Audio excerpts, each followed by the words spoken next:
పహల్గామ్ ఉగ్ర దాడి తర్వాత జరిగిన అఖిలపక్ష భేటీలో రాహుల్ గాంధీ కాంగ్రెస్ పార్టీ ప్రధాన ప్రతిపక్షం కాబట్టి మీరు తీసుకునే ఎటువంటి నిర్ణయానికైనా ఓకే చెప్తాము, మేము వెంట ఉంటాము అని మాట్లాడారు. దాదాపు పహల్గామ్ దాడి జరిగిపోయి 10 రోజులు దాటింది సార్. సో ఎప్పుడు మిలిటరీ యాక్షన్ ఉంటుందా లేకపోతే సర్జికల్ స్ట్రైకా, రకరకాల ఊహాగానాలు వస్తూ ఉన్నాయి. ఈ నేపథ్యంలో రాహుల్ గాంధీ నిన్న మోదీని ఒకటి క్వశ్చన్ చేశారు సార్. ఎందుకు లేట్ చేస్తూ ఉన్నారు, ఎందుకు మీనమేషాలు లెక్కిస్తూ ఉన్నారు ఉగ్రవాదులపై చర్య తీసుకోవడానికి అని చెప్పేసి. ఆయన ఢిల్లీలో మళ్ళీ రాహుల్ గాంధీ అంటున్నాడు ఈ can act in his own time frame అంటున్నాడు. ఆయన సమయం ఆయన తీసుకోవాలి, కానీ త్వరగా చర్యలు తీసుకోవాలి. ఢిల్లీ జాలి చేయకూడదు, కన్ఫ్యూజ్ స్టేట్లో ఉండకూడదని, ఆలస్యం చేయకూడదు అని ఇక్కడ ఆలస్యం చేశారు. ఇప్పుడు మనకు అర్థం కావాల్సింది అంటే ఇదేమి ఇంటి పక్కన వచ్చి పోయి కొట్టి రావడం కాదు కదా. అనేక ఫ్యాక్టర్స్ని పరిగణలోకి తీసుకొని వాటి కాన్సిక్వెన్సెస్ ఏంటి అని అంచనా వేసుకొని ప్రతి యాక్షన్కు రియాక్షన్ ఉంటుంది. అది పాకిస్తాన్ నుంచి ఉంటుంది, బయట నుంచి ఉంటుంది. సో ఇవన్నీ తీసుకొని చేయాలి కదా. అపోజిషన్ నుండి మాట్లాడడం చాలా ఈజీ. ప్రభుత్వంలో ఉండి చేయాలనుకుంటే ఏ చిన్న పొరపాటు జరిగినా మళ్ళీ ప్రభుత్వాన్ని అకౌంటబుల్ చేస్తారు కదా. ప్రజలు అకౌంట్ చేస్తారు, రాజకీయ పార్టీలు అకౌంటబుల్ చేస్తాయి కదా. ఇలా ఏదైనా పొరపాటున మిస్అడ్వెంచర్ జరిగిందనుకోండి, మిస్కాలిక్యులేషన్ జరిగిందనుకోండి, మళ్ళీ was to pay the price గవర్నమెంటే కదా. అందువల్ల ప్రతిపక్షంలో ఉన్న వాళ్ళు ఏమైనా అడుగుతారు, ఏమైనా మాట్లాడతారు. అధికారంలో ఉన్న వాళ్ళు అన్ని రకాల డైమెన్షన్స్ను పరిగణలోకి తీసుకొని చేయాలి. ఈ 10 డేస్లో ఎక్కడ ఆలస్యమైంది? Already cabinet committee on security 2-3 సార్లు మీట్ అయింది. Cabinet committee on political affairs meet అయింది. ప్రైమ్ మినిస్టర్ నేషనల్ సెక్యూరిటీ అడ్వైజర్తోనూ, త్రివిధ దళాధిపతులతోనూ, చీఫ్ ఆఫ్ డిఫెన్స్ స్టాఫ్తోనూ కూడా మీట్ అయ్యారు. వారికి ఫ్రీ హ్యాండ్ ఇచ్చారు. ఏ సమయంలో ఏ టార్గెట్ పైన ఏ రూపంలో అటాక్ చేయాలన్నది మిలిటరీకి అప్పచెప్పారు. ఇంకా డిలే ఎక్కడిది అంటే ఇదేమైనా స్విచ్ చేస్తే వెంటనే వెలగడము, స్విచ్ ఆఫ్ చేస్తే ఉండదు కదా. సో నాకు గుర్తున్నంత వరకు బాలకోట్ స్ట్రైక్స్ కూడా పుల్వామా దాంతో 12 డేస్ ఏమో తీసుకున్నారు. ఇది రోజుల్లో లెక్క పెట్టడం, గంటల్లో లెక్క పెట్టడం కాదు. ఎస్, రాహుల్ గాంధీ అన్నట్లు త్వరలో సూన్ తీసుకోవాలని నిజం. ఎప్పుడో 6 నెలలో 7 ఏడాది తర్వాత రియాక్ట్ అయితే ఉపయోగమే ఉండదు కదా. కానీ we cannot calculate in terms of hours and days. అది కరెక్ట్ కాదు. ఎందుకంటే ఇవన్నీ స్ట్రాటజిక్ డిసిషన్స్, రక్షణపరమైన వ్యూహాత్మక నిర్ణయాలు. ఈ నిర్ణయాలు తీసుకునేటప్పుడు ఎక్కడా పొరపాటు జరగకూడదు. అందువల్ల ప్రతిపక్షాలు క్వశ్చన్స్ రైజ్ చేయొచ్చు, డెఫినెట్గా రైజ్ చేయొచ్చు. నేను చాలాసార్లు మాట్లాడుతూ వచ్చాను, 4,000 మంది పర్యాటకులు ఉన్నప్పుడు 4 జవాన్లు ఎందుకు లేరు? ఇప్పుడు ఇన్ని రోజులైనా ఆ తీవ్రవాదులను ఎందుకు పట్టుకోలేకపోయాం? వాళ్ళు ఎక్కడికి పోయారు? ఎందుకంటే వాళ్ళని పట్టుకుంటే మనకు అడ్వాంటేజ్, ఎందుకంటే వాళ్ళ జాతీయత బయటపడుతుంది. ఇప్పుడు అజ్మల్ కసాబ్ ఒక్కడు బతుకున్నాడు కనుక వాడిని మనం పట్టుకున్నాం, వాడు పాకిస్తాన్ ఆరిజిన్ బయటపడింది. ఇప్పుడు పాకిస్తాన్ మాకు సంబంధం లేదని కహానీలు చెప్తుంది. ఇప్పుడు ఆ తీవ్రవాద దాడులకు పాల్పడిన వాడిని మనం పట్టుకున్నాం అనుకోండి, వాడు జాతీయత అర్థమైపోతుంది కదా, వాడు మాట్లాడే భాష అర్థమైతే. ఇప్పుడు ఆల్రెడీ అందులో కొందరు ఫస్తూన్ భాష మాట్లాడారు అంటారు. సో వాడికి ఇంకో భాషే రాదు కదా.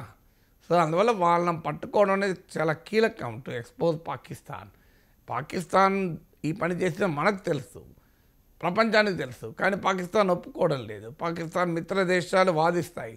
పాకిస్తాన్ వైఖరి కూడా మీరు గమనంలో ఉంచుకోవాలి కదా. వాళ్ళు కూడా తీవ్రవాదానికి బాధితులే కదా. ఈ మాట అమెరికా అధ్యక్షులు అంటే వాళ్ళు కూడా చాలామంది మాట్లాడారు. They are also victims of terror అని. అందుకొరకు మనం చూపెట్టాలి, ఇది విక్టిమా పర్పెట్రేటరా అంటే పట్టుకోవాలి. 10 రోజులైనా ఎందుకు పట్టుకోలేకపోయారు? ఇలాంటి క్వశ్చన్స్ మనం అడగచ్చు, అడగాలి కూడా. కానీ పబ్లిక్ ప్రెషర్ తీసుకురాకూడదు ప్రభుత్వం పైన. ఇలాంటి నిర్ణయాలు, వ్యూహాత్మక నిర్ణయాలు పబ్లిక్ సెంటిమెంట్తో, భావోద్వేగాల ఒత్తిడిలో తీసుకోవాల్సిన నిర్ణయాలు కాదు. ప్రతిపక్షాలు కూడా ఆ మేరకు హుందాతనాన్ని ప్రదర్శించాలి. ప్రభుత్వానికి మేము సమయం ఇచ్చాం, ప్రభుత్వం సరైన సమయంలో నిర్ణయం తీసుకుంటుంది అని నమ్ముతున్నాం అని వదిలేయాలి తప్ప Delhi Dolly confuse state of mind అలా డిలే ఎందుకు చేస్తున్నారు? కన్ఫ్యూజన్ ఎక్కడుంది? క్లారిటీతో చెప్పాడు కదా ప్రైమ్ మినిస్టర్. తీవ్రవాదులు, వారికి వెనకాల ఉన్న కుట్రదారులు భూమి అంచుల్లో ఎక్కడున్నా వాడిని పట్టుకుంటా శిక్షిస్తా ఉన్నాను. ఇంతకన్నా క్లారిటీ ఏం కావాలి? మరి రాహుల్ గాంధీకి ఎందుకు కన్ఫ్యూజన్ కనబడదో మోడీ స్టేట్మెంట్లో నాకు అర్థం కాలే. అయితే మరి రాహుల్ గాంధీ ఇలా ఎందుకు మాట్లాడాల్సి వస్తుంది? దానికి ఒక రీజన్ ఉంది. ఇలా ఎందుకు మాట్లాడాల్సి అంటే కాంపిటేటివ్ ప్యాట్రియాటిజం. తన ప్రధాన ప్రత్యర్థి అయిన బీజేపీ 2 పనులు చేస్తుంది. ఒక పని తాము మాత్రమే దేశభక్తులం, తమకు మాత్రమే దేశభక్తి ఉంది, మోడీ చేతుల్లో ఉంటేనే భారతదేశం సురక్షితంగా ఉంటుంది, సర్జికల్ స్ట్రైక్స్ ఇలాంటి దాడులు మేము మాత్రమే చేశామని. ఇది మొదటి కారణం. ఇది ఫ్యాక్చువల్లీ కరెక్టా కాదు. ఇలా బంగ్లాదేశ్ విమోచన ఎలా స్టార్ట్ అయింది? పాకిస్తాన్ 2 ముక్కలై బంగ్లాదేశ్గా ఏర్పడినప్పుడు బీజేపీ అధికారంలో ఉందా? కాంగ్రెస్ పార్టీ కదా అధికారంలో ఉంది. ఇందిరాగాంధీ కదా ప్రైమ్ మినిస్టర్. ఇందిరాగాంధీని ఆనాడు జనసంఘ్ నాయకుడైన వాజ్పేయి దుర్గామాతతో పోల్చాడు కదా. మరి దుర్గామాతతో జనసంఘే పోల్చింది, వాజ్పేయి పోల్చాడు ఇందిరాగాంధీని. అంతకుముందు 1965 వార్లో వాళ్ళు పాకిస్తాన్ అవమానానికి గురైంది. అప్పుడు ఎవరున్నారు అధికారంలో? అందువల్ల ఇది కాంగ్రెస్ అధికారంలో ఉన్నారా, బీజేపీ అధికారంలో ఉన్నారా అనే చీప్ పాలిటిక్స్ మంచిది కాదు. దేశం అనేది ముఖ్యం తప్ప పార్టీలు, క్రెడిట్లు ఇందులో కూడా మేము పెన్షన్ 4,000 ఇచ్చాము, మీరు 3,000 ఇచ్చారు, మేము 2,000 ఇచ్చామన్న స్థాయికి దీన్ని దిగజార్చకూడదు. అందువల్ల బీజేపీ ఏంటంటే తాము మాత్రమే సర్జికల్ స్ట్రైక్ ఉంది, మేము మాత్రమే అటాక్ చేసి అంతకుముందు ఎవడం చేశాడా అని చాలామంది మిలిటరీ ఎక్స్పర్ట్ చేశారు. అంతకుముందు చాలాసార్లు బార్డర్ దాటి ఇండియన్ ఆర్మీ అటాక్ చేసింది. 2011లో చేసింది, 2013లో చేసింది. అప్పుడు ప్రభుత్వం ఇది డిఫెన్స్ సంబంధించింది, దీన్ని పబ్లిసిటీ ఇచ్చుకోవద్దు అన్నది. ఇప్పుడు ఏంటంటే సర్జికల్ స్ట్రైక్స్ ముందు ప్రెస్ కాన్ఫరెన్స్ పెడతారు, తర్వాత పెడతారు, అవసరమైతే మీడియాని తీసుకెళ్ళి సర్జికల్ స్ట్రైక్లు చేస్తారు. సో ఈ నరేంద్ర మోడీ ఏ పని చేసినా టీవీ కెమెరాలు ఉండకుండా ఉండవు కదా. ఆయన టెంపుల్లోకి వెళ్ళినా టీవీ కెమెరాలు ఉంటాయి, ఆయన పుణ్యస్నానానికి వెళ్ళినా టీవీ కెమెరాలు ఉంటాయి, ఆయన తల్లి పాదాలకు కాళ్ళు కడిగినా టీవీ కెమెరాలు ఉంటాయి. So that is the Modi style. Right or wrong తర్వాత సంగతి. డెమోక్రసీలో publicity is not a crime కదా. సో అందువల్ల మీకు మోడీ ప్రభుత్వం సర్జికల్ స్ట్రైక్స్ విపరీతంగా ప్రచారం ఇచ్చుకుంది. అంతకుముందు ప్రభుత్వాలు ఈ ప్రచారాన్ని ఇవ్వలేదు. ఎందుకంటే వాళ్ళు దాన్ని ఇది దేశ రక్షణకు సంబంధించినవి కనుక దీన్ని మనం రాజకీయాలకు వాడుకోవద్దు అని అనుకున్నారు. నేరం కాదు కదా. అందువల్ల భారతీయ జనతా పార్టీ అనుసరిస్తున్న వైఖరి వల్ల రాహుల్ గాంధీ ఇలా మాట్లాడాల్సి వస్తుంది. కాంపిటేటివ్ ప్యాట్రియటిజం పోనీ అదొక డైమెన్షన్. తామే దేశభక్తులం అని చెప్పుకోవచ్చు, ఎవరి ఇష్టం వారు, అభ్యంతరం లేదు. కానీ ప్రతి ఒక్కరిని శీల పరీక్షకు పెట్టడం, ప్రతి ఒక్కరిని అగ్ని పరీక్ష, మీరు కూడా అగ్నిలో దూకి మీ పవిత్రత నిరూపించుకోవాలి. ఇది ఎక్కడ పంచాయతీ? దేశం ఇప్పుడు పవన్ కళ్యాణ్ లాంటి వాళ్ళు బీజేపీకి అనుబంధంగా ఉన్నవారే ఏం మాట్లాడుతున్నారు? కాంగ్రెస్ వాళ్ళందరూ పాకిస్తాన్ పోండి. దేశంలో ఒక ప్రధాన రాజకీయ పార్టీని పాకిస్తాన్ పొమ్మంటారా? ఏ పార్టీ అది? తన అన్న చిరంజీవి ప్రజారాజ్యాన్ని తీసుకెళ్ళి కలిపిన పార్టీ కదా. ఆ పార్టీని పాకిస్తాన్కి వెళ్ళమంటున్నావు. చిరంజీవి కూడా పోవాల్సి వస్తుంది. ఇప్పుడంటే లేడనుకోని కాంగ్రెస్లో ఉన్నాడో లేదో తెలియదు. సో ఏం మాట్లాడుతున్నారు? ఒక రాజకీయ పార్టీని మీరు విమర్శించండి, అభ్యంతరం లేదు. కానీ కాంగ్రెస్ పార్టీ వాళ్ళంతా పాకిస్తాన్కి వెళ్ళాలి, పాకిస్తాన్కి సపోర్ట్ చేసే పార్టీలో ప్రజారాజ్యాన్ని ఎందుకు విలీనం చేశారు? మరి అంత దుర్మార్గమైన పార్టీ అయితే. అందువల్ల ఇలా ప్రతి పార్టీనే కాదు, ప్రతిపక్ష రాజకీయ పార్టీ కాదు, నాయకులనే కాదు. రాహుల్ గాంధీ ఎన్నిసార్లు అంటారు ఫారిన్ ఏజెంట్ అని బీజేపీ. నాగేశ్వర్ లాంటి కూడా విశ్లేషిస్తే చాలు, వీడు చైనేశ్వర్, వీడు పాకిస్తాన్ ఏజెంట్ అంటే రోజు మేము మా భారతదేశం పట్ల మాకున్న దేశభక్తిని, భారత జాతీయత పట్ల మాకున్న విధేయతను మేము నిరూపించుకోవాలి. మాకేం కర్మ పట్టిందండి? Do we need a certificate? Narendra Modi certificate తీసుకోవాలి. This is to certify that K Nageshwar is patriotic అని. ఆ సర్టిఫికేట్ కూడా మళ్ళీ ఒక్కసారి తీసుకుంటే సరిపోదు, ఎవ్రీ 3 నెలలకు ఒకసారి తీసుకోవాలి. ఎవ్రీ 3 నెలలకు మోడీ దగ్గర అప్లై చేసి ఓ టెస్ట్ పెడతాడు, ఆ టెస్ట్లో నెగ్గి మేము దేశభక్తులమే అని రాహుల్ గాంధీ నుంచి నాగేశ్వరరావు తీసుకోవాలి. ఇది ఎక్కడ పంచాయతీ అండి? ఇది భారతీయులను అవమానించడం కదా. భారతీయుల్ని కోట్లాది మంది ఎందుకు పీయూష్ గోయల్ అంటారు 140 కోట్ల మందిలో అందరూ దేశభక్తులు కారు. దేశభక్తులకు ఎంట్రన్స్ టెస్ట్ పెట్టండి మీరు, ఎలా తెలుస్తుంది? లేదా బ్రెయిన్ మ్యాపింగ్ చేస్తారా? ఎట్లా వెళ్తుంది దేశ మ్యాపింగ్? దాన్ని ఏదో అంటారు చూడండి, క్రిమినల్స్ జరుపుతారు చూడండి, బ్రెయిన్ మ్యాపింగ్ చేస్తారు చూడండి, అలాంటి టెస్టులు జరుపుతారా? మరి దేశభక్తులు ఎట్లా తెలుస్తుంది మీకు? సో ఇలా ప్రతి ఒక్కరి దేశభక్తి అంటే ఒక భారత పార్లమెంట్లో ప్రధాన ప్రతిపక్ష నేత నుంచి మొదలుకొని మీడియాలో విశ్లేషించే వ్యక్తి వరకు ప్రశ్నించిన ప్రతి ఒక్కరిని దేశద్రోహి అంటుంటే ఏం చేయాలి రాహుల్ గాంధీ? అందుకే రాహుల్ గాంధీ మాట్లాడాల్సి వస్తుంది. ఢిల్లీ డార్లింగ్ ఏంటి, ఈ కన్ఫ్యూజ్ స్టేట్ ఆఫ్ మైండ్ ఏంటి, ఆలస్యం ఎందుకు చేస్తున్నారని. కాంపిటేటివ్ ప్యాట్రియాటిజం చూడు, నీకన్నా నేనే ఎక్కువ దేశభక్తుని, చూడు నేనే నీకన్నా ఎక్కువ పాకిస్తాన్ అటాక్ చేయమంటున్నా అని కౌంటర్ అటాక్ మొదలుపెట్టారు వాళ్ళు. ఎందుకు పెట్టాల్సి వచ్చిందంటే కారణం అది పెట్టడం. అందుకే నేను నా విశ్లేషణ మీరు గమనించండి, రాహుల్ గాంధీ చేసిన వ్యాఖ్యలు తప్పని ముందు విశ్లేషించాను. కానీ ఆ తప్పుడు వ్యాఖ్యలు ఎందుకు వస్తున్నాయి? భారతీయ జనతా పార్టీ అనుసరించే రాజకీయ వ్యూహంలో వస్తుంది. ఇప్పుడు భారత్ పాక్ల మధ్య ఉన్న ఉద్రిక్త పరిస్థితులు చూస్తుంటే మిలిటరీ ఘర్షణ అనివార్యం అనిపిస్తోంది. సో సైన్యానికి మోదీ ఫ్రీ హ్యాండ్ ఇచ్చేశారు, ఏ క్షణమైన మిలిటరీ యాక్షన్ ఉండొచ్చనే వార్తలు వస్తూ ఉన్నాయి. At the same time Pakistan కూడా చెప్తోంది, సార్ మాకు ఆల్రెడీ ఇన్ఫర్మేషన్ ఉంది, భారత్ మా మీద ఎప్పుడైనా దాడికి దిగవచ్చు, కాబట్టి మేము కూడా సంసిద్ధంగా ఉన్నాము అని చెప్పి. చాలామందికి వచ్చే సందేహం సార్, ఇప్పుడు మరి ఇండియా పాకిస్తాన్ల బలాబలాల్లో తేడా ఏంటి అని చెప్పి. తేడా ఏంటి సార్? అంటే బలాబలాల్లో తేడా చెప్పే ముందు మనకు అర్థం కావాలి, యుద్ధం అంటూ వస్తే బలమైన వాడు నష్టపోతాడు, బలహీనుడు నష్టపోతాడు. యుద్ధం అంటూ వస్తే రష్యా ఉక్రెయిన్ వారైంది, డెఫినెట్గా రష్యా బలవంతుడు, కానీ రష్యా కూడా నష్టపోయింది కదా. ఉక్రెయిన్ ఒక్కడే కాదు, ఇజ్రాయెల్ హమాస్ మధ్య యుద్ధం. ఇజ్రాయెల్ హమాస్తో పోలిస్తే చాలా బలమైన దేశం, కానీ ఇజ్రాయెల్ కూడా నష్టపోయింది కదా. అందువల్ల యుద్ధం ఏ దేశానికి అభివృద్ధినివ్వదు. ప్రతి యుద్ధం అంటూ వస్తే బలమైన దేశం, బలహీనమైన దేశం రెండు కూడా ఆర్థికపరమైన ఇతరత్ర ఇబ్బందులు పడాల్సిందే. అందుకే పదే పదే చెప్పేది, యుద్ధాన్ని కోరుకోకూడదు, యుద్ధోన్మాదాన్ని ప్రదర్శించకూడదు, యుద్ధం కోసం రంకెలేయకూడదు. యుద్ధం యుద్ధం యుద్ధం అని కావాలని యుద్ధాసురులు సమాజంలో పెరిగిపోతున్నారు, ముఖ్యంగా సోషల్ మీడియాలో పెరిగిపోతున్నారు. బయట ఎవడో ఒక్కడొచ్చి సైన్యంలో పనిచేయడు, కానీ యుద్ధాసురులు బాగా పెరిగిపోయారు. పోస్టులు పెడుతుంటారు, మరి తన కొడుకును ఆర్మీలో జరిపిస్తారా, మళ్ళీ పొరపాటునోడు చెప్పి తాము వెళ్ళి తమ సాఫ్ట్వేర్ ఉద్యోగానికి రాజీనామా చేసి వెళ్ళి ఆర్మీలో చేరతారా? చేరరు. కానీ సోషల్ మీడియాలో మాత్రం యుద్ధం యుద్ధం యుద్ధం అని యుద్ధాసులు ఎక్కువైపోయారు. కానీ యుద్ధం ఎప్పుడూ కోరుకోదు, యుద్ధం అనేది మనము కోరుకోకూడదు.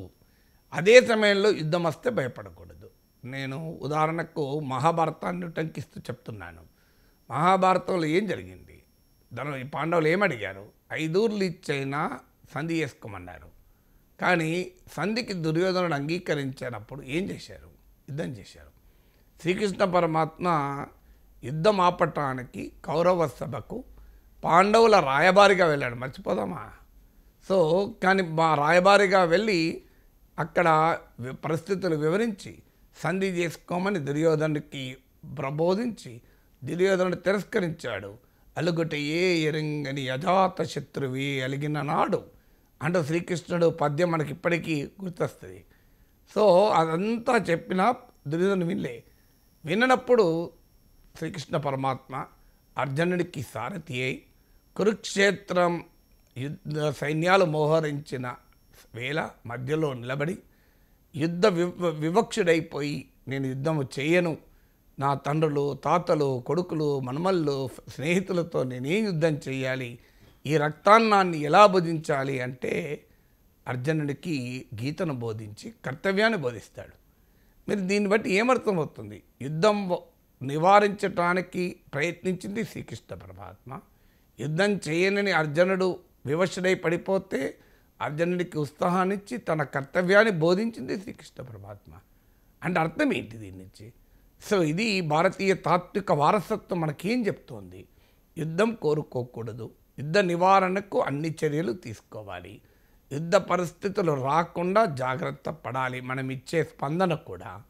కానీ అదే సమయంలో అనివార్యమైతే యుద్ధం అంటూ మనపైన నెట్టబడితే దేశభక్తితో భారతీయుడు ఎవడూ వెనక్కి తగ్గకూడదు.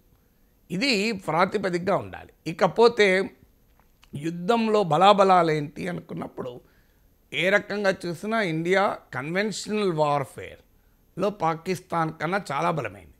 మీకు ఉదాహరణకు రక్షణ వ్యయమే తీసుకుందాం. 2024 రక్షణ వ్యయం లెక్కలు వచ్చాయి. Stockholm International Peace Research Institute, SIPRI అంటారు. సో వీరు ఎవ్రీ ఇయర్ ప్రపంచంలో రక్షణ పైన ఎంత ఖర్చు అవుతుంది, ఎవరు ఖర్చు పెడుతున్నారని లెక్కలు ఇస్తారు ప్రతి year. Stockholm International Peace Research Institute, SIPRI అని. One of the very authentic and famous institution. ఈ సిప్రి 2 రోజుల క్రితం లెక్కలు ఇచ్చింది, మీరు మీడియాలో దొరుకుతుంది చూడండి. సో ఈ సిప్రి లెక్కల ప్రకారం ప్రపంచం 2024లో $2.7 ట్రిలియన్ ఖర్చు పెట్టింది. అంటే $2,70,000 కోట్ల ఖర్చు పెట్టింది. Equivalent to India's GDP. అంటే ప్రపంచంలో 5వ పెద్ద ఆర్థిక వ్యవస్థ అయిన భారతదేశానికి 4వ పెద్ద ఆర్థిక వ్యవస్థ అనుకుంటాను అయినటువంటి భారతదేశానికి సమానమైన స్థాయిలో ప్రపంచం ఆయుధాలపైన ఖర్చు పెడుతోంది. ఇందులో హైయెస్ట్ 37% అమెరికా ఖర్చు పెడుతోంది. $997 బిలియన్, అంటే నియర్లీ $1 ట్రిలియన్. 2,70,000 కోట్లు ఖర్చు అవుతుంటే 2.7 ట్రిలియన్, అందులో 1 ట్రిలియన్ అమెరికాయే ఖర్చు పెడుతుంది. America accounts for 37% the global on spending. కానీ మరి సప్లై చేసేది కూడా అమెరికాయే. ప్రపంచంలో ఆయుధ మార్కెట్లో 43% షేర్ అమెరికా. అండ్ అందుకే ప్రపంచంలో ఎక్కడ యుద్ధం వచ్చినా అమెరికన్ ఎకానమీ బూమింగ్. అందువల్ల ఇవాళ రిసెషన్ పోవాలి అంటే అమెరికాలో ప్రపంచంలో యుద్ధం రావాలి, అమెరికాలో రిసెషన్ పోవాలంటే. కానీ American military industrial complex, Lockheed Martin ఇట్లాంటి కంపెనీలు భారీగా లాభాలు పొందుతాయి. సో ఎందుకంటే గ్లోబల్ ఆర్మ్స్ మార్కెట్లో 43% అమెరికా సప్లై చేస్తుంది. ఖర్చు పెట్టే దాంట్లో 37%. అమెరికా తర్వాత ఎందుకు నేను చెప్తున్నా అంటే ఇండియా పాకిస్తాన్ కూడా కాంటెక్స్ట్ అర్థమయ్యడానికి మీకు గ్లోబల్ గణాంకాలు కూడా చెప్తున్నాను. సెకండ్ పొజిషన్ అమెరికా తర్వాత China. China $314 billion. 1 billion is 100 crores. 1 trillion అంటే 1,00,000 కోట్లు. 1 బిలియన్ ఈజ్ 100 crore అంటే $314 బిలియన్. మీకు అమెరికా $997 బిలియన్ ఖర్చు పెడితే అందులో లెస్ దెన్ 1/3 చైనా సెకండ్ ప్లేస్లో ఉన్న కంట్రీ. అంటే అమెరికా డామినేషన్ ఎంతో దీన్ని బట్టి అర్థమవుతుంది మనకు.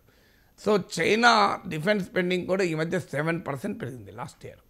సో మీకు $314 బిలియన్. ప్రపంచ మిలిటరీ స్పెండింగ్ 9.4% పెరిగింది 2024లో. ఉక్రెయిన్ వారు, వెస్ట్ ఏషియాలో ఉద్రిక్తతల నేపథ్యంలో వరల్డ్ డిఫెన్స్ స్పెండింగ్ 9.4% పెరిగింది. ఇందులో 7% ఈవెన్ చైనాది కూడా పెరిగింది. ఇది చైనా సెకండ్ పొజిషన్లో ఉంటుంది. థర్డ్ పొజిషన్లో మీకు రష్యా ఉంటుంది. రష్యా మిలిటరీ స్పెండింగ్ అయితే 2024లో అంతకు ముందు ఏడాదితో పోలిస్తే 38% పెరిగింది, 38% పెరిగింది. ఎందుకంటే ఉక్రెయిన్ వార్ ఉంది కనుక. ప్రపంచంలో అత్యధికంగా రక్షణ పైన ఖర్చు పెడుతున్న దేశం ఉక్రెయిన్.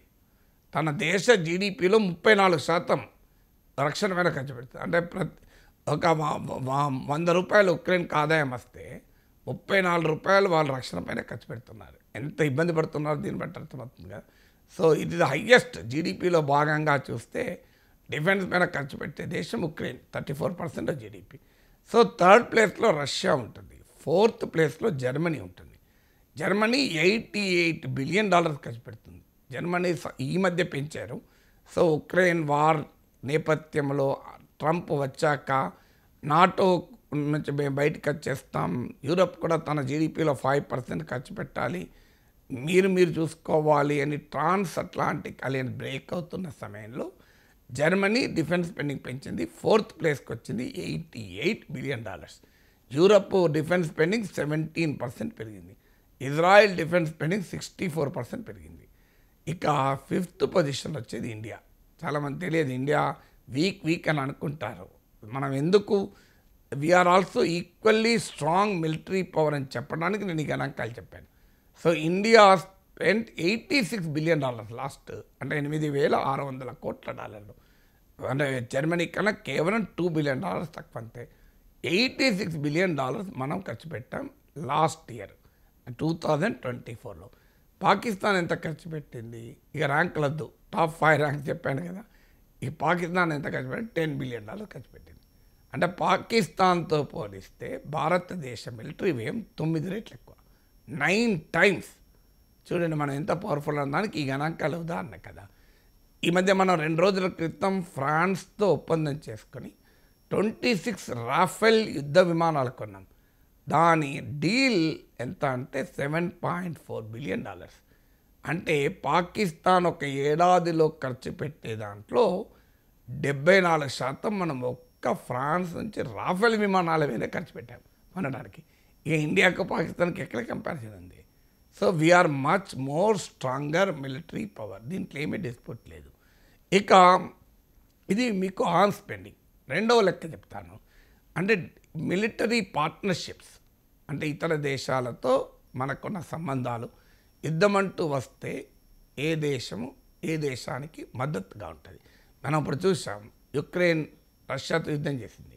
యుక్రెయిన్ తన సొంత బలం పైన యుద్ధం చేసిందా? అమెరికా యూరప్ సహకరిస్తే యుద్ధం చేసింది. ఇప్పుడు అమెరికా వెనక్కి వస్తే కొట్టుకుంటోంది.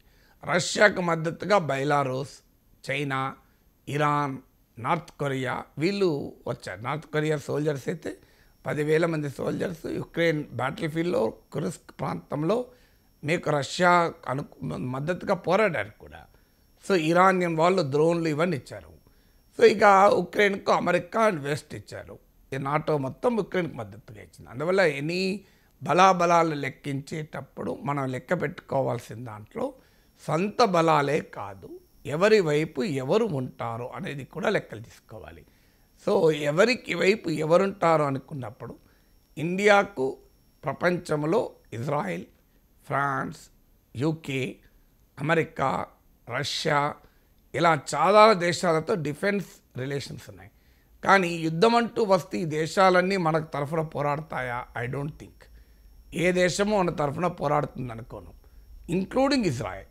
ఇజ్రాయెల్ బాగా సహకరిస్తున్నారు, మన వాళ్ళు భ్రమపడుతున్నారు. ఎందుకు అంటే అది జరగదు. ఎందుకు జరగదు అంటే Israel is an American ally, Pakistan is an American ally. America అనుకూలంగా ఉంటేనే ఇజ్రాయెల్ సపోర్ట్ చేస్తుంది. ఇతరత్రా మిలిటరీ సేల్స్ ఉండొచ్చు, ఇంటెలిజెన్స్ షేరింగ్ ఉండొచ్చు, కానీ ప్రత్యక్షంగా మనతో వచ్చి పోరాడవు. ఇప్పుడు ఉక్రెయిన్తో ప్రత్యక్షంగా యూరోప్ బలగాలు పోరాడాయా? అమెరికన్ బలగాలు పోరాడాయా? అమెరికా యూరోప్ ఆయుధాలు ఇచ్చి డీప్ ఇన్సైడ్ రష్యా అటాక్ చేయవద్దని చెప్పింది.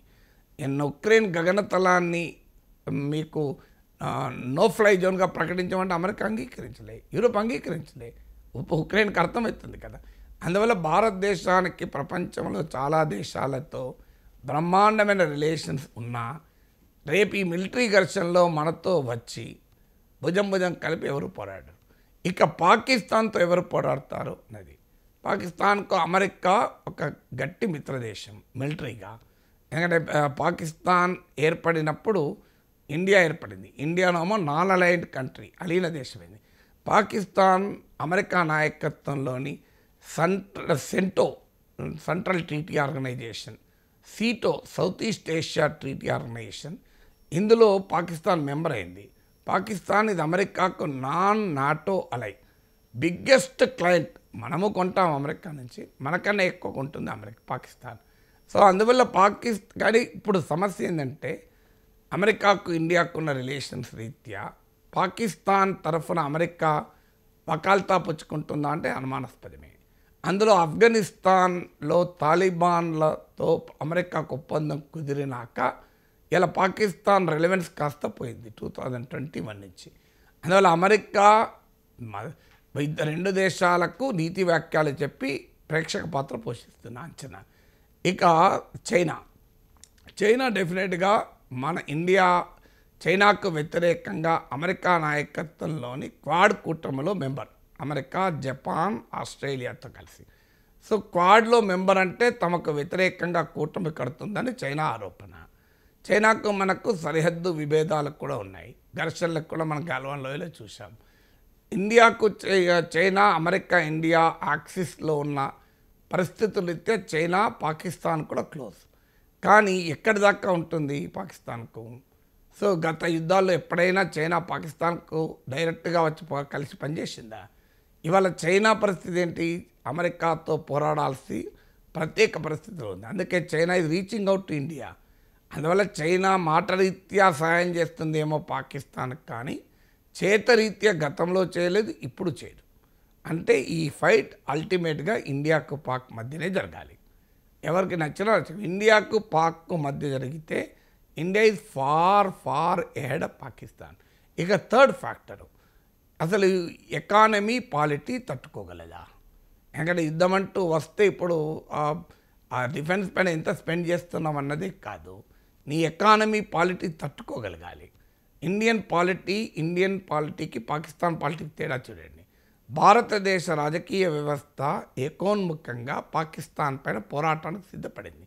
ప్రధానమంత్రి నరేంద్ర మోడీ ఏ క్షణమైనా దాడికి మిలిటరీకి ఫ్రీ హ్యాండ్ ఇచ్చాడంటుంటే ప్రధాన ప్రతిపక్షం అనేది ఇంకెంత లేట్ చేస్తో తొందరగా కొట్టేయండి అంటున్నాడు. మీరు గమనిస్తే అందువల్ల పాకిస్తాన్ సంగతి తేల్చనే దాంట్లో ఇండియాలో ఎవరికీ భిన్నాభిప్రాయం లేదు. ఇంక్లూడింగ్ ఎంఐఎం నాయకుడైన అసదుద్దీన్ ఓవైసీ కూడా పాకిస్తాన్ కోలుకోకుండా మిలిటరీ దెబ్బతీయాలని డిమాండ్ చేస్తున్నాడు. ఇండియా పాకిస్తాన్ అసీం మునీర్లు అంటాడు, ముస్లింలు అంతా మా వాళ్ళు, హిందువులంతా మీ వాళ్ళు అంటున్నాడే. మరి అసదుద్దీన్ ఓవైసీని మించిన ముస్లిం అసీం మునీర్. ఆ ముస్లింల హక్కుల కొరకు దేశమంతటా తిరుగుతున్న వ్యక్తి అసదుద్దీన్ ఓవైసీ. ఏమంటాడు Asaduddin Owaisi? Pakistan is a failed state, ఇది రోగ్ స్టేట్, దాని సంగతి తేల్చండి అంటున్నాడు.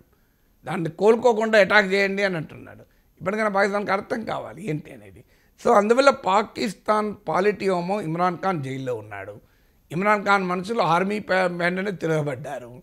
సో పాకిస్తాన్ ప్రభుత్వానికి లెజిటిమసీ లేదు, పాక్ ఆర్మీకి లెజిటిమసీ లేదు. పాక్ ఆర్మీకి అసీం మునీర్ వర్సెస్ అసీం మునీర్ ఈ మధ్య 5 మిలిటరీ జనరల్ తనతో సహా 5 మిలిటరీ జనరల్కి ఎక్స్టెన్షన్ ఇచ్చుకున్నాడు. దాంతో ఆర్మీలో ఇతరులు ఆయనతో పోటీ పడే వాళ్ళకి కోపం పెరిగిపోయింది. ఇండియన్ ఆర్మీకి ఈ ప్రాబ్లం లేదు. ఇండియన్ ఆర్మీ ఇది హైలీ డిసిప్లిన్ ఫోర్స్. సో ఇది తర్వాత పాకిస్తాన్కు బెలూచిస్తాన్ అటాక్ తిరగబడుతోంది. ఖైబర్ పఖ్తూన్ వాళ్ళు టెహ్రీక్ తాలిబాన్ దాడి చేస్తోంది. బెలూచిస్తాన్ లిబరేషన్ ఆర్గనైజేషన్ పాకిస్తాన్లో 44% ల్యాండ్ వాళ్ళు మేము ఉండనే ఉండం పాకిస్తాన్ అంటుంది. పాక్ ఎకానమీ అప్పుల పాలై ఆఖరికి IMF బెయిలౌట్ పైన ఆధారపడుతోంది. ఇలాంటి పరిస్థితుల్లో పాక్ ఎకానమీ పాలిటీ ఉంది. ఇండియాపై కూడా ప్రభావం ఉంటుంది అనివార్యంగా ఎకానమీ. కానీ ఇండియా తట్టుకోగలదు, పాకిస్తాన్ తట్టుకోలేదు. రెండింటి మధ్య తేడా ఉంది.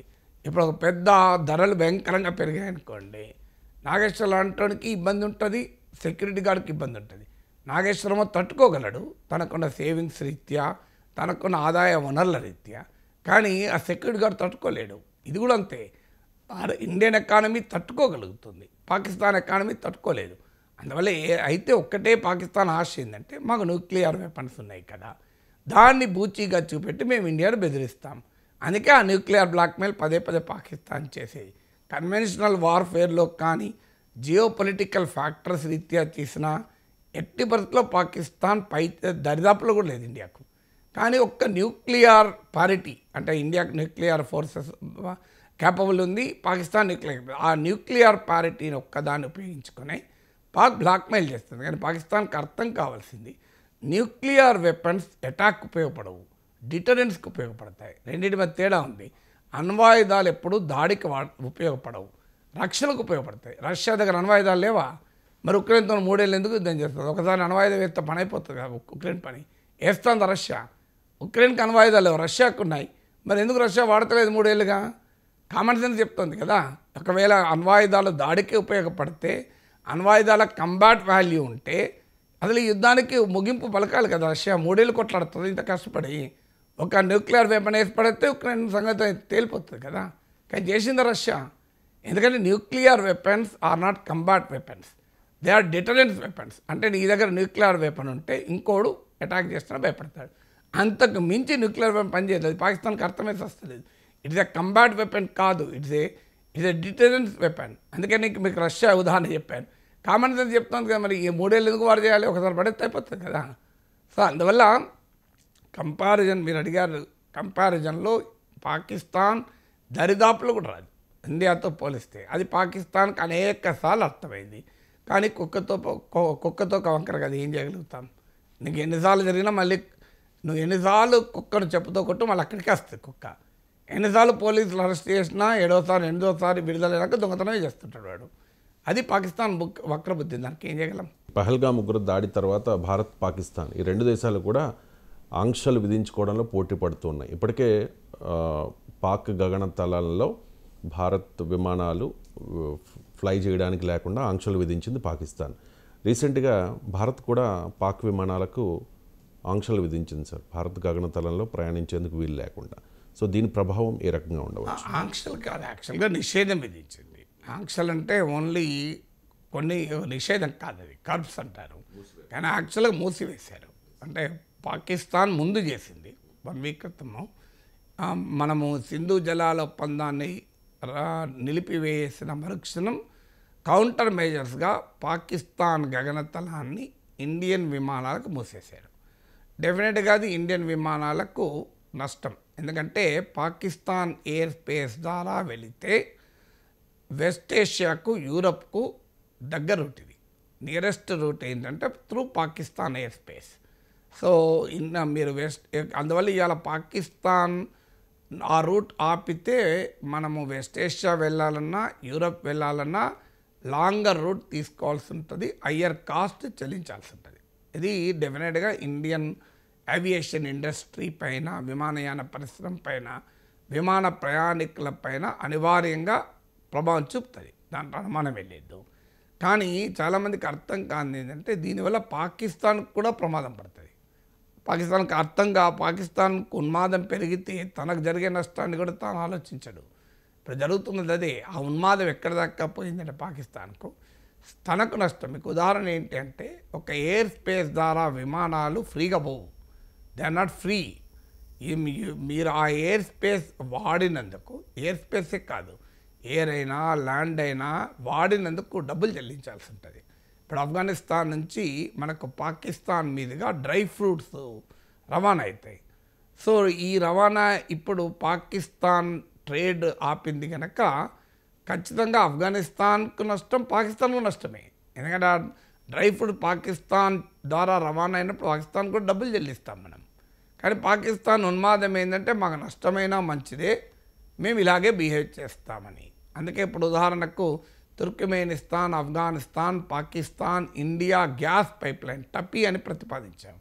పాకిస్తాన్ ద్వారా వెళ్ళినప్పుడు పాకిస్తాన్ లాభం, పాకిస్తాన్ డబ్బులు వస్తాయి. కానీ పాకిస్తాన్ నాడు రకరకాల ఇబ్బందులు పెడితే మనము దానికి ఇరాన్ ద్వారా చబహార్ పోర్ట్ ద్వారా ఆఫ్ఘనిస్తాన్, ఇరాన్ల ద్వారా పాకిస్తాన్ బైపాస్ చేస్తూ మళ్ళీ మనం ఆలోచన చేయాల్సి వచ్చింది. అందువల్ల ఇక్కడ కూడా ఏం జరుగుతుంది, ఇప్పుడు ఒక్క విమానము వెళ్ళినప్పుడు ఇలా ఓవర్ ఫ్లైట్ ఛార్జెస్ అని, నావిగేషన్ ఛార్జెస్, ల్యాండింగ్ ఛార్జెస్ ఉంటాయి. మన ఇండియన్ విమానాలు పాకిస్తాన్లో ల్యాండ్ అయ్యేది లేదు, కానీ పాకిస్తాన్ ఎయిర్ స్పేస్ ద్వారా ఇండియన్ విమానాలు వెళ్ళినప్పుడు ఒక్క విమానం పైన బోయింగ్ విమానం అయితే $580 చెల్లిస్తాం. ఇప్పుడు ఎలాగైతే బస్సులు వెళ్తే టోల్ ట్యాక్స్ చెల్లిస్తామో అలా $580 కడతాం మనం. బోయింగ్ 737 లాంటి విమానాలు. ఇంకా పెద్ద విమానాలు అయితే $1200 to $1500 పర్ ఫ్లైట్. డైలీ కనీసం 100 ఫ్లైట్లు పోయాలనుకున్నా మీరు లోయెస్ట్ తీసుకున్న $580 అంటే $58,000 నష్టం పాకిస్తాన్కి ఎవ్రీడే. ఇక హయ్యెస్ట్ తీసుకుంటే మీకు 1500 into 100 అంటే మీరు లెక్కేయండి, $150,000. ఓవరాల్గా ఎవరైతే తీసుకున్నా ఎవ్రీ డే కనీసం $100,000 నష్టపోతుంది. పాకిస్తాన్ పరిస్థితి అది. పాకిస్తాన్ పరిస్థితి ఏంటి ఇవాళ? పాకిస్తాన్ ప్రైమ్ మినిస్టర్ చెప్పిన మాట మళ్ళీ గుర్తు తెచ్చుకుందాం. మేము ఫ్రెండ్లీ కంట్రీస్కి రుణం కోసం పోయినా మమ్మల్ని బిచ్చపు పాత్ర పట్టుకొని బిచ్చగాళ్ళు వచ్చినట్టు చూస్తున్నారు. ఇది Pak prime minister Shahbaz Sharif statement. ఇది మనది కాదు. IMF బెయిల్అవుట్ మీద ఆధారపడి 24 సార్లు IMF బెయిల్అవుట్ చేసింది. ప్రపంచంలో అత్యధికంగా IMF బెయిల్అవుట్ ప్యాకేజ్ తీసుకున్న దేశం పాకిస్తాన్. 24 సార్లు, మామూలు విషయం కాదు. 24th బెయిల్అవుట్ ఇది. So financial action task force Pakistan పైన వెయిట్ వేయటానికి, బ్లాక్ లిస్ట్లో, గ్రే లిస్ట్లో పెట్టడానికి వెయిట్ చేస్తున్నారు. సో ఇలాంటి పొజిషన్లో Pakistan self defeating, self goal, self inflicting pain అంటారే, తన పైన తానే హింసించుకునే పని చేస్తుంది. ఇప్పుడు ఇండియా కూడా పాకిస్తాన్ విమానాల్ని భారత గగనతలం నుంచి వెళ్లకుండా నిషేధించింది. దీని ప్రభావం ఏమవుతుందంటే, ఇప్పుడు పాకిస్తాన్ మనం ఎలాగైతే వెస్ట్ ఏషియా, యూరప్కు వెళ్ళాలంటే పాకిస్తాన్ ఎయిర్ స్పేస్ గగనతలాన్ని ఉపయోగించుకుంటే దగ్గర అవుతుందో, పాకిస్తాన్ విమానాలు ఈస్ట్ ఏషియా, తూర్పు ఆసియా, సౌత్ ఈస్ట్ ఏషియా, ఆగ్నేయ ఆసియాకు వెళ్ళాలంటే వయా ఇండియన్ స్కైస్ వెళ్తే దగ్గర అవుతుంది భారత గగనతలానికి. ఇప్పుడు ఇండియా ఆపినప్పుడు వాళ్ళు ఏం చేయాలి? చైనా మీదుగా వెళ్ళాలి, లేదంటే ఇండియన్ ఓషన్ అంతా తిరిగి శ్రీలంక మీదుగా వెళ్ళాలి. వెళ్ళనియండి, వాడు అట్లా కూడా నష్టపోతాడు. ఇండియన్ విమానాలకు నష్టం కాదా ఇది? ఇండియన్ విమానాలకు నష్టమే, ఆల్రెడీ కొత్త నష్టమే ఉన్నది పాకిస్తాన్ ఆపినాక. కానీ ఇప్పుడు పాకిస్తాన్ విమానాలు ఇండియా ఎయిర్ స్పేస్ను వాడద్దు అంటే మనకు కూడా వాడు విమానాలు చెల్లించే డబ్బులు రావు. కానీ తేడా ఏంటి? India can afford, Pakistan cannot afford. ఇప్పుడు మీరు బ్రహ్మాండమైన బిజినెస్ నడుస్తుంటుంది, ఓ వారం రోజులు షాప్ మూసేసి చార్ధామ్ యాత్రకు పోతారు, తెరిచారు కదా అని. మీరు మీ ఎకానమీ కొంప కొల్లేరవుతుందా? దివాలా తీస్తారా? మీ బిజినెస్ దెబ్బతింటుందా? మళ్ళీ వారం రోజుల తర్వాత వచ్చి తెలుసుకున్నా ఏం సేటు ఎటుపోయారు, చాదాం పోయారా, మంచి పని చేశారంటే నీ కస్టమర్ నీకు వస్తాడు. అదే చిన్న షాపు పెట్టుకున్నాడు ఉన్నాడు, పోటీ ఉంది, పక్కన 4 షాపులు ఉన్నాయి, ఇప్పుడు ఒక్కరోజు వారం రోజులు దుకాణం బంద్ చేసి పోయినాడు ఏమవుతుంది, మూతపడుతుంది తెల్లారి. అందువల్ల ఎవడి కెపాసిటీ ఎంత అన్నది కదా, నీ కెపాసిటీ ఎంత, నా కెపాసిటీ ఎంత. సో 30,000 ఐటీ జాబ్ వచ్చిన వాడు రిట్రెంచ్ అయితే, బెంచ్ మీద రిట్రెంచ్ అయ్యి లే ఆఫ్ అయితే ఒక ఏడాది పాటు బతకడం కష్టం. 3 లక్షల శాలరీ, 36 లక్షలు, 50 లక్షల ప్యాకేజ్ తీసుకొని 10 ఏళ్ళు పనిచేసిన అతను ఒక 6 నెలలు లే ఆఫ్ అయితే కింద మీద కాడు. ప్రశాంతంగా ఆ టైంలో ఏమైనా తీర్థయాత్రలకు, విహారయాత్రలకు వెళ్ళొస్తాడు, ఫ్యామిలీతో గడుపుతాడు, కాస్త అప్డేట్ చేసుకుంటాడు. అందువల్ల ఇది కూడా అంతే, ఇండియాకు పాకిస్తాన్కి ఎఫెక్ట్ ఈ దెబ్బలు ఒకరి మీద ఒకరు ప్రయోగించుకుంటున్నాయి. కానీ India can afford, Pakistan cannot afford, అది తేడా.